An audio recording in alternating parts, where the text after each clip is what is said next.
باللہ من الشیطان الرجیم بسم اللہ الرحمن الرحیم الحمدللہ رب العالمین والصلاة والسلام علی محمد وعلی آلہ الطیبین الطاہرین المعصومین واللعنۃ الدائمۃ علی اعدائہم اجمعین اما بعد فقد قال اللہ سبحانہ وتعالی فی کتابہ المجید بسم اللہ الرحمن الرحیم شہر رمضان الذی انزل فیہ القرآن ہدی للناس وبینات من الہدی والفرقان۔ محترم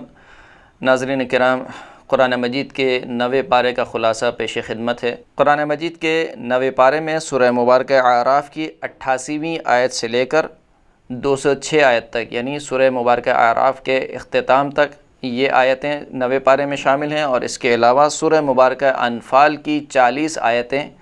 90 پارے میں شامل ہیں۔ اس پارے کی ابتدا ہو رہی ہے جناب شعیب کی قوم کے تذکرے سے کہ جناب شعیب نے جب اپنی قوم کو دعوت الی الحق دی تو بجائے اس کے کہ وہ قوم جناب شعیب کی باتوں کو مانتی اور حق کے سامنے سر تسلیم خم ہو جاتی، الٹا جناب شعیب کو اور وہ افراد جو جناب شعیب پر ایمان لائے ان کو دھمکی دینے لگے اور کہنے لگے کہ یا تو ہمارے شہر سے باہر نکل جاؤ یا پھر ہمارے دین پر دوبارہ پلٹ آؤ۔ اس پر خداوند کریم نے کہا کہ پھر ہم نے جب بات حد سے زیادہ تجاوز کر گئی تو ان کو عذاب خدا نے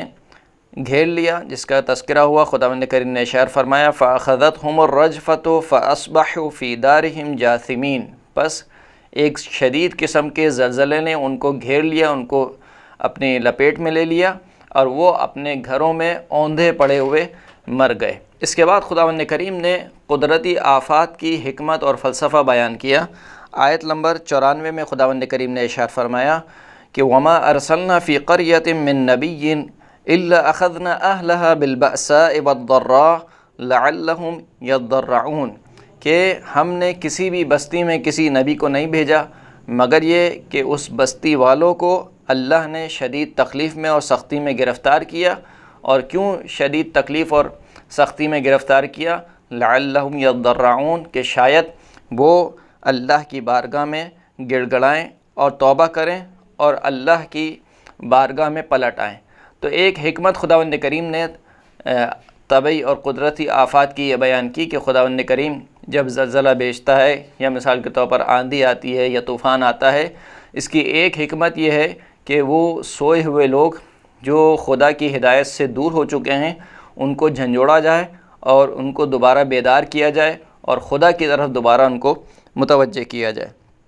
پھر اس کے بعد خداوند کریم نے آیت نمبر 96 میں ایک آسان سا طریقہ بیان کیا کہ دیکھو اگر روئے زمین پر خیر و برکت چاہتے ہو تو اس کا بہت ہی آسان سا طریقہ ہے۔ وہ طریقہ کیا ہے؟ خداوند کریم نے ارشاد فرمایا کہ وَلَوْ أَنَّ أَهْلَ الْقُرَىٰ آمَنُوا وَاتَّقَوْا لَفَتَحْنَا عَلَيْهِمْ بَرَكَاتٍ مِّنَ السَّمَاءِ وَالْأَرْضِ وَلَكِنْ كَذَّبُوا فَأَخَذْنَاهُمْ بِمَا كَانُوا يَكْسِبُونَ کہ اگر یہ بستی والے ایمان لے کر آتے اور اللہ کا تقوی اختیار کرتے تو ہم کیا کرتے؟ لَفَتَحْنَا عَلَيْهِمْ بَرَكَاتٍ مِّنَ السَّمَاءِ وَالْأَرْضِ تو ہم زمین اور آسمان کے برکت کے دروازوں کو ان کے پر کھول دیتے۔ وَلَكِنْ كَذَّبُوا فَأَخَذْنَاهُمْ بِمَا كَانُوا يَكْسِبُونَ لیکن انہوں نے ہماری تکذیب کی، پس جو انہوں نے کمایا تھا یعنی جو انہوں نے عمل انجام دیا تھا اس کے سبب ہم نے ان کو عذاب میں مبتلا کیا۔ تو خداوند کریم نے اس آیت میں بیان فرما دیا کہ دیکھو اگر خیر و برکت نہیں ہو رہی ہے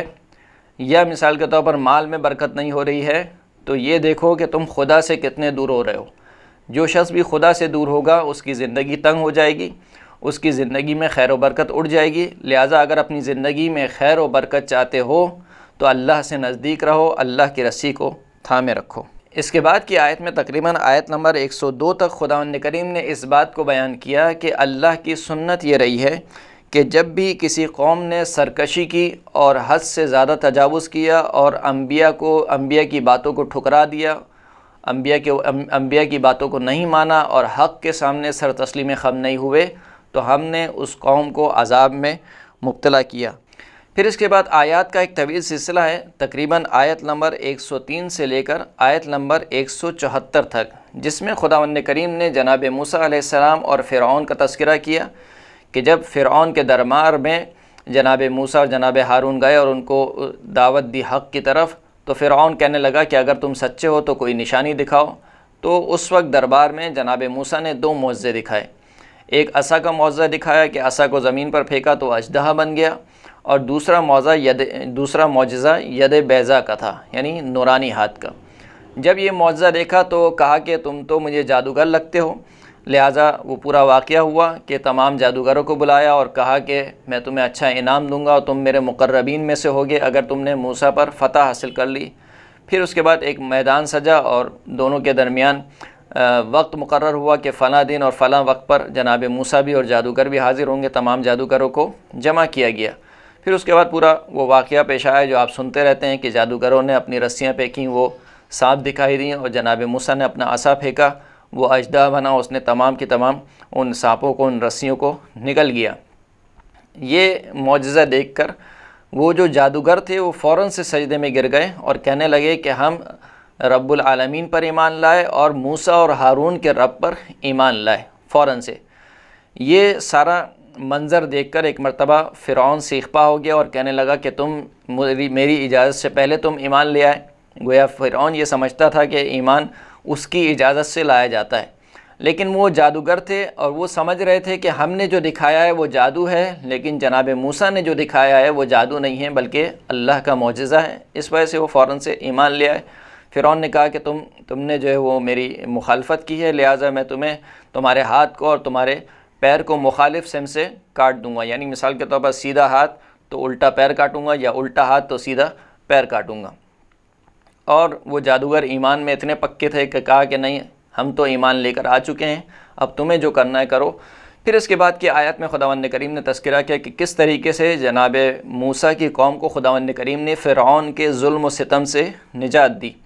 کہ وہ فرعون جو کہ ان کے بچوں کو ذبح کرتا تھا، ان کی عورتوں کی عصمت دری کرتا تھا، جناب موسیٰ کے ذریعے سے ان کی قوم کو نجات دی، یعنی بنی اسرائیل کو نجات دی گئی۔ اور پھر اس کے بعد کی آیت میں خداوند کریم نے بنی اسرائیل کی نافرمانیوں کا تذکرہ کیا اور ان فضل و کرم کا بھی تذکرہ کیا جو خداوند کریم بار بار بنی اسرائیل پر کرتا رہا، یہاں تک کہ یہ اتنی ڈھیٹ قوم تھی کہ خداوند کریم نے اس کو عذاب میں بھی مبتلا کیا۔ یعنی ایسا نہیں ہے کہ اس قوم کو خداوند کریم نے عذاب نہ دیا ہو، بلکہ عذاب میں بھی مبتلا کیا، لیکن پھر اس کے بعد جب عذاب سے ان کو نجات مل جاتی تھی تو پھر دوبارہ اپنے اسی ڈگر پر آ جاتے تھے۔ خداوند کریم 130 آیت میں ارشاد فرماتا ہے کہ وَلَقَدْ أَخَذْنَا آلَ فِرْعَوْنَ بِالسِّنِينَ وَنَقْصٍ مِّنَ الثَّمَرَاتِ لَعَلَّهُمْ يَذَّكَّرُونَ کہ ہم نے فرعون کی قوم کو قحط کے ذریعے سے، یعنی بارش کے نہ ہونے کے ذریعے سے اور زراعت کے نہ اگنے کے ذریعے سے ان کو ہم نے عذاب میں مبتلا کیا، اور پھلوں کی کمی کے ذریعے سے ہم نے ان کو عذاب میں مبتلا کیا۔ اور یہ عذاب میں مبتلا ہم نے کیوں کیا؟ لعلہم یذکرون کہ شاید وہ متذکر ہو جائیں، یعنی دوبارہ خداوند کریم کی بارگاہ میں پلٹ آئیں۔ یہاں تک کہ یہ قوم اتنی ڈھیٹ تھی کہ خداوند کریم نے ایک مرتبہ ان کو دوبارہ عذاب میں مبتلا کیا اور کہا کہ ہم نے اس قوم کی طرف طوفان کو بھیجا، ٹڈیوں کو بھیجا اور ایک کیڑے کو بھیجا اور مینڈک کی بارش کی ان کے اوپر اور خون کی بارش کی ان کے اوپر کہ شاید یہ اللہ کی بارگاہ میں پلٹ آئیں۔ لیکن بنی اسرائیل کی قوم جو انتہائی ڈھیٹ ترین قوم تھی وہ اپنے ڈگر پر قائم رہی اور اس نے بالآخر اللہ اور جناب موسیٰ کی ہدایت کو ٹھکرا دیا اور اپنے ڈگر پر، اپنے دین پر، جیسے کہ سامری کا واقعہ ملتا ہے، گوسالے کی کبھی پرستش کرنے لگے، کبھی جو ہے خدا کی نافرمانی کرنے لگے۔ اس کے بعد آیت نمبر 175 اور 176 میں خداوند کریم نے بنی اسرائیل کے قوم کے ایک شخص کا تذکرہ کیا ہے کہ جس کا نام روایت میں بلعم ابن باعورہ ملتا ہے۔ یہ بلعم ابن باعورہ کہ جس کے بارے میں روایت میں ملتا ہے کہ اس کو خداوند کریم نے اسم اعظم عطا کیا تھا اور یہ مستجاب الدعوہ تھا۔ جب جو ہے وہ بلعم ابن باعورہ کی قوم نے جناب موسیٰ اور ان کی قوم کو دیکھا کہ وہ ایک لشکر لے کر آ رہے ہیں تو انہوں نے سوچا کہ یہ جو ہے اب ہم پر چڑھائی کریں گے، لہٰذا بلعم سے کہا کہ اب وہ جناب موسیٰ کے خلاف دعا کرے، یعنی کیونکہ مستجاب الدعوہ تھا۔ بلعم نے پہلے تو انکار کیا، لیکن جب اس کی قوم نے بہت اصرار کیا تو پھر وہ راضی ہو گیا اور جناب موسیٰ اور ان کی قوم کے خلاف دعا کرنے پہ راضی ہو گیا۔ تو پھر خداوند کریم نے اس سے وہ اسم اعظم جو خداوند کریم نے اس کو عطا کیا تھا وہ اس سے چھین لیا۔ خداوند کریم اس بارے میں ارشاد فرماتا ہے کہ وَاتْلُ عَلَيْهِمْ نَبَأَ الَّذِي آتَيْنَاهُ آيَاتِنَا فَانْسَلَخَ مِنْهَا فَأَتْبَعَهُ الشَّيْطَانُ فَكَانَ مِنَ الْغَابِينَ کہ اے حبیب آپ ان کو بیان کریں اس شخص کا قصہ کہ جس کو ہم نے اپنی آیتیں عطا کی تھیں، یعنی اسم اعظم عطا کیا تھا، فَانْسَلَخَ مِنْهَا لیکن وہ ان آیتوں سے جدا ہو گیا، باہر نکل گیا، یعنی اس نے جب جیسے ہی ارادہ کیا کہ جناب موسیٰ اور ان کی قوم کے خلاف بد دعا کرے تو وہ گویا ایک طریقے سے اس نے اس اپنی معنوی طاقت کو کھو بیٹھا۔ فَأَتْبَعَهُ الشَّيْطَانُ اور شیطان نے اس کی اتباع کی، فَكَانَ مِنَ الْغَاوِينَ تو وہ بھٹکوں ہوئے میں سے ہو گیا۔ پھر اس کے بعد خداوند کریم نے فرمایا کہ وَلَوْ شِئْنَا لَرَفَعْنَاهُ بِهَا وَلَكِنَّهُ أَخْلَدَ إِلَى الْأَرْضِ وَاتَّبَعَ هَوَاهُ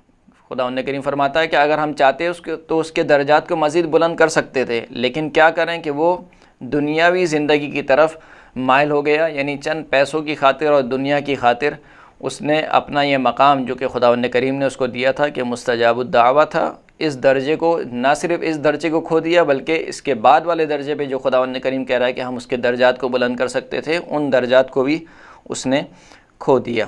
پھر اس کے بعد سورہ اعراف کی اختتامی آیات میں، یعنی تقریباً آیت نمبر 177 سے لے کر آیت نمبر 206 تک خداوند کریم نے کافروں کا تذکرہ کیا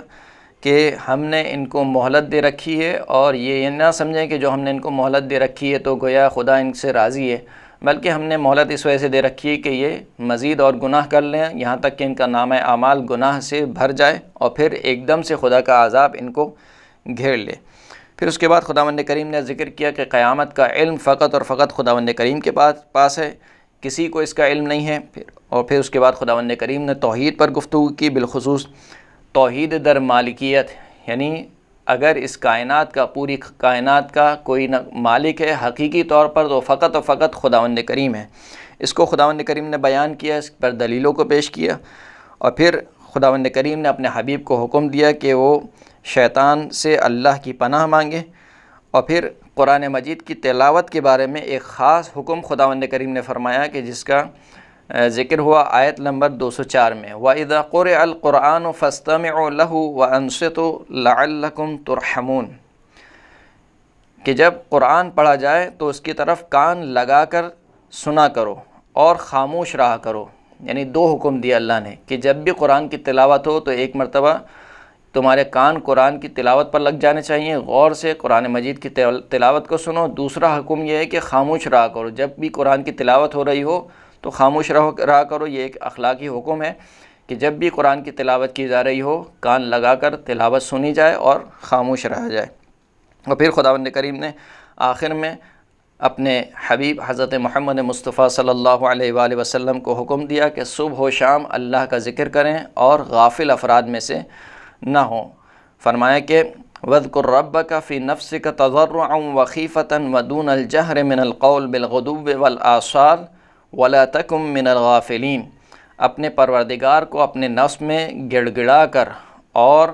خوف کی حالت میں یاد کرو، وَدُونَ الْجَهْرِ مِنَ الْقَوْلِ اور جب اللہ کو یاد کرو تو اللہ کو یاد کرنے کے لیے آواز کو بلند کرنے کی ضرورت نہیں ہے، چیخ کے چلانے کی ضرورت نہیں ہے۔ بالغدو والآصال صبح و شام اللہ کو یاد کرو، ولا تکن من الغافلین اور خبردار غافل افراد میں سے نہ ہو جاؤ۔ یہ تقریباً خلاصہ تھا سورہ مبارکہ اعراف کی باقی ماندہ آیات کا۔ اس کے بعد جو 9ویں پارے میں سورہ مبارکہ انفال کی 40 آیتیں ذکر ہوئی ہیں۔ سورہ مبارکہ انفال کے بارے میں امام جعفر صادق علیہ السلام ارشاد فرماتے ہیں کہ من قرأ سورۃ الانفال و سورۃ براءۃ فی کل شہر لم يدخلہ نفاق ابدا وکان من شیعۃ امیر المؤمنین علیہ السلام۔ فرماتے ہیں کہ جو شخص بھی ہر مہینے میں سورہ مبارکہ انفال اور سورہ مبارکہ براءت جس کو سورہ توبہ کہا جاتا ہے اس کے بعد کی سورہ ہے، سورہ انفال اور سورہ براءت کی تلاوت کرے گا ہر مہینے میں تو کبھی بھی اس کے دل میں نفاق داخل نہیں ہوگا، اور ایسا شخص امیر المؤمنین علی ابن ابی طالب کے شیعوں میں سے ہوگا۔ سورہ انفال کی ابتدائی آیت میں مال غنیمت کا تذکرہ ہوا کہ جنگ بدر کے موقع پر جب مسلمانوں میں کچھ اختلاف ہوا کہ یہ مال غنیمت کس کا ہے تو وہ پوچھنے لگے، فرمایا کہ یسألونک عن الانفال قل الانفال للہ والرسول فاتقوا اللہ واصلحوا ذات بینکم وَأَطِيعُوا اللَّهَ وَرَسُولَهُ إِن كُنتُم مُؤْمِنِينَ کہ اے حبیب یہ آپ سے انفال کے بارے میں یعنی مال غنیمت کے بارے میں پوچھتے ہیں، ان سے کہہ دیجئے کہ انفال اللہ کا مال ہے، اللہ کے رسول کا مال ہے، پس اللہ کا تقوی اختیار کرو اور آپس میں صلح کے ساتھ رہو، اللہ کی اطاعت کرو، اللہ کے رسول کی اطاعت کرو اگر تم مومنین ہو۔ اس کے بعد کی 3 آیات میں خداوند کریم نے مومنین کی صفات بیان کی۔ خداوند کریم ارشاد فرماتا ہے کہ انما المؤمنون الذین اذا ذکر اللہ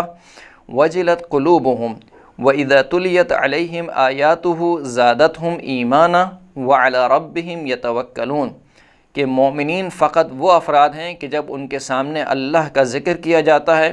تو ان کے دل پگھل کر رہ جاتے ہیں، اور جب اللہ کی آیتیں ان کے سامنے پڑھی جاتی ہیں تو یہ اللہ کی آیتیں ان کے ایمان میں اضافے کا باعث بنتی ہیں، اور یہ مومنین فقط اور فقط اپنے پروردگار کے اوپر توکل اور اعتماد کرتے ہیں۔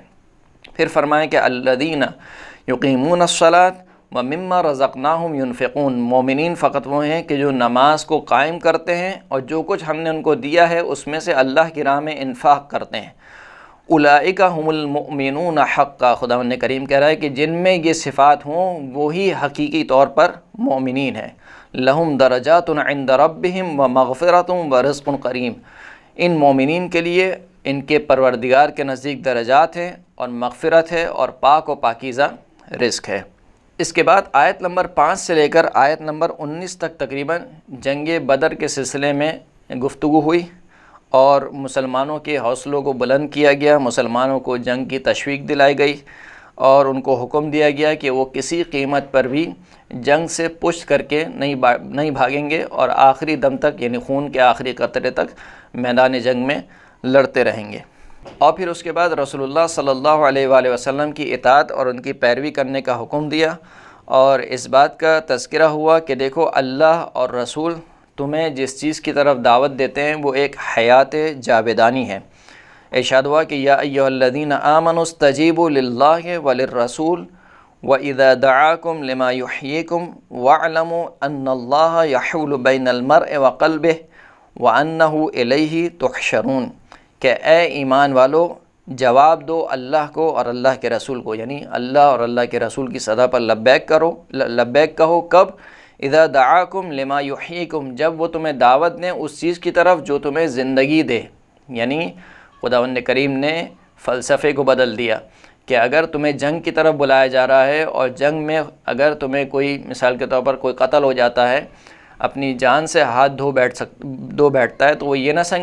نہ سمجھے کہ اللہ اور اللہ کے رسول اسے موت کی طرف دعوت دے رہے ہیں، لما یحییکم بلکہ اللہ اور اللہ کے رسول اس کو جاودانی حیات کی طرف کہ جس کو شہادت کی زندگی کہا جاتا ہے، کہ جس کے بارے میں خداوند کریم نے فرمایا کہ شہداء کو مردہ گمان مت کرو بلکہ وہ زندہ ہیں اور اللہ کے پاس سے رزق پا رہے ہیں۔ پھر خداوند کریم نے فرما دیا کہ وَاعْلَمُوا أَنَّ اللَّهَ يَحُولُ بَيْنَ الْمَرْءِ وَقَلْبِهِ جان لو کہ خداوند کریم انسان اور انسان کے دل کے درمیان کا حال جانتا ہے، وَأَنَّهُ إِلَيْهِ تُحْشَرُونَ اور تمہیں اللہ ہی کی طرف دوبارہ پلٹایا جائے گا۔ پھر اس کے بعد آیت نمبر 29 میں خداوند کریم نے تقوی کا فائدہ بیان کیا کہ دیکھو اگر تم تقوی اختیار کرو گے تو اس تقوی سے تمہیں کیا فائدہ حاصل ہوگا۔ فرمایا کہ یا ایھا الذین آمنوا ان تتقوا اللہ یجعل لکم فرقانا ویکفر عنکم سیئاتکم ویغفر لکم واللہ ذو الفضل العظیم اے ایمان والو اگر تم اللہ کا تقوی اختیار کرو گے تو خداوند کریم اپنی جانب سے تمہیں فرقان عطا کرے گا، یعنی فیصلہ کرنے والی چیز عطا کرے گا، اور تمہارے گناہوں کا کفران جبران کرے گا، یعنی تمہارے گناہوں کو بخش دے گا اور تمہاری مغفرت فرمائے گا، اور خداوند کریم عظیم فضل و کرم کرنے والا ہے۔ پھر اس کے بعد کی 2 آیات میں کفار و مشرکین کے ایک عجیب و غریب التجا کا تذکرہ ہوا، اور اس التجا کے جواب میں خداوند کریم نے جو جواب دیا اس کا تذکرہ ہوا۔ فرمایا کہ وَإِذْ قَالُوا اللَّهُمَّ إِنْ كَانَ هَذَا هُوَ الْحَقُّ مِنْ عِنْدِكَ